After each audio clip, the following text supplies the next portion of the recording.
ਗੁਰ ਸਿੱਖ ਮੀਤ ਚਲੋ ਗੁਰ ਚਾਲੀ ਗੁਰ ਸਿੱਖ ਮੀਤ ਚਲੋ ਗੁਰ ਚਾਲੀ ਗੁਰ ਸਿੱਖ ਮੀਤ ਚਲੋ ਗੁਰ ਚਾਲੀ ਗੁਰ ਸਿੱਖ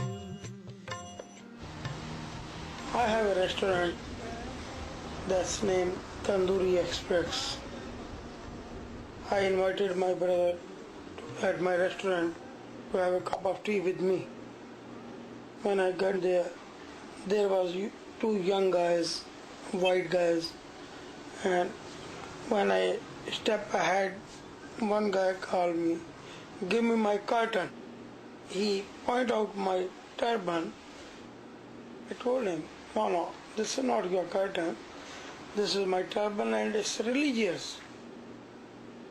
So they told me and my brothers, go to your country, go to your home. This is my country, I am American. This is my home too. They came together on me and started punch on me. Then Khalsa ji came in between, told them, hey, don't do this, leave him alone, leave him alone. But they never listen anything. Khalsa says when he stepped in to explain the religious significance of the turbans, the men began to swing, dealing so many blows to his head. Khalsa received fractures to his nose and eye sockets. American attacking on American. This is wrong. He says the men made references to September 11th, although Sikhs are not Arabs or Muslims. Jo gur keh सोई पाल मानो जो गुर कह सोई पाल मानो हर हर कथा निराली गुर Sikh. This Dastaar is one of the most prominent symbols of the Sikh faith. But out of all religious faiths, Sikhism is the only one that requires people to wear turbans. No other religion in the world requires it. After September 11th, the Sikh identity was really something that was attacked, encountering so much discrimination and hate because of that symbol. In effect, we'd been attacked twice, once by the terrorists and then by fellow Americans. Our articles of faith require us to stand out, require us to not hide our core values. What is bothersome, though, is when people are forced to abandon their faith, not by choice, but because of an environment that is unfriendly to our belief system. What can we do? What would actually make a difference for... The Sikh Coalition was formed specifically to address the civil and human rights issues that the Sikh community faced after 9/11. The way we look became an issue for society that we then had to address.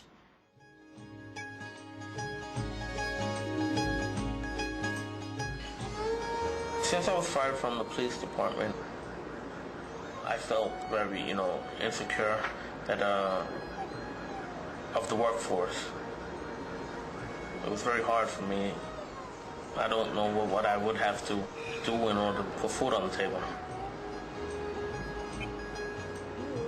When you're ridiculed and you're discriminated against, you feel like you're inhuman. You feel different, and you want to feel the same.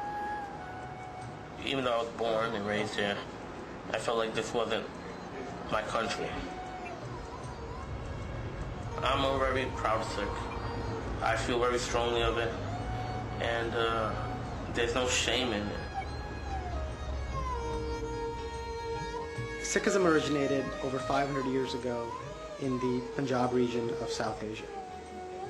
Sikhism rejected the caste system, idolatry, and other ritualistic practices, believing that there's one God and everyone on this earth is equal. Well, when a Sikh man or woman dons the Dastaar, it becomes part of their head. It is an intrinsic part of who Sikhs are. It distinguishes one as a follower of the faith. I can't hide who I am. I'm a Sikh because I wear a turban. I am identified as a Sikh. Every day in the morning when I tie it and put it on my head, it served as a reminder of what I believed in, the intrinsic values of helping others, of believing in God, of doing good deeds. Just the sheer act of tying the cloth around my head and feeling like it was a part of who I was really helped serve as a reminder to me on what my spiritual path was.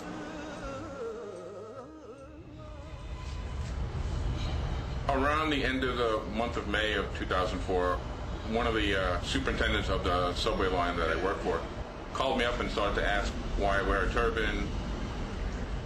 I've been wearing a turban for 23 years and as a train operator for 20.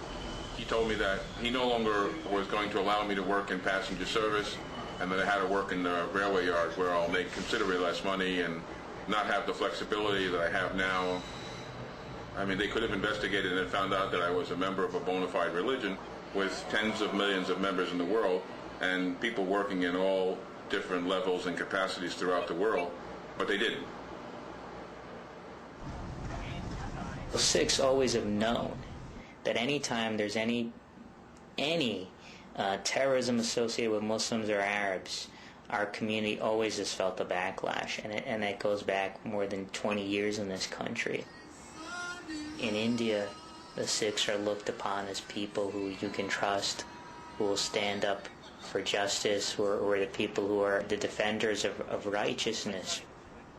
And then over here, the turban will be identified as basically with terrorism, Osama bin Laden, and the Taliban.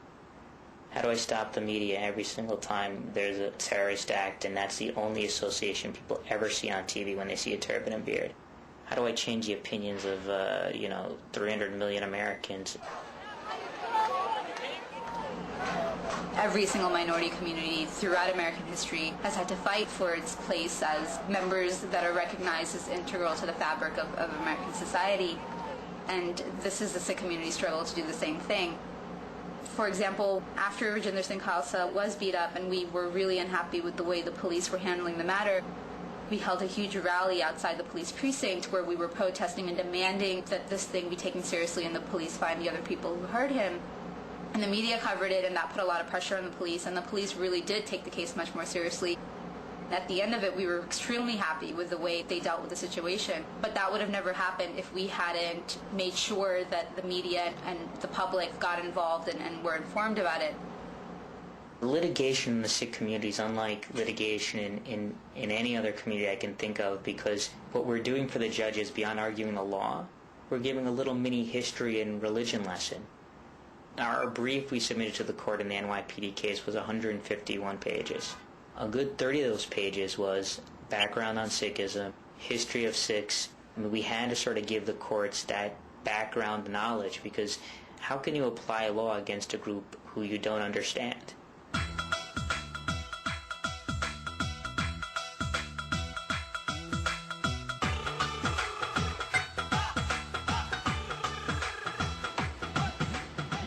They just issued me my new ID, and I had to swipe the card, and I felt really good doing that, for the first time after my experience with this whole discrimination against Sikhs.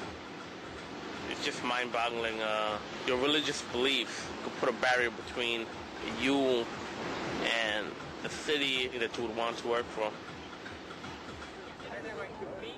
We've been compelled to become more civically engaged, to address government policymakers, to ensure that we truly can be part of the American fabric. After September 11th, there has been a backlash against Arabs, Muslims, Sikhs, happening right here in New York. We're committed to introduce this package and to see that it passes to protect all New Yorkers against hate crimes. I am also introducing a bill aimed at fighting the discrimination that is occurring in our city's public agencies. It would basically prohibit discrimination for religious attire in any of the uniform agencies. We expect to live in a New York where people are judged by their ability to do their job in any city agency, not on the basis of their appearance, not on the basis of their religion.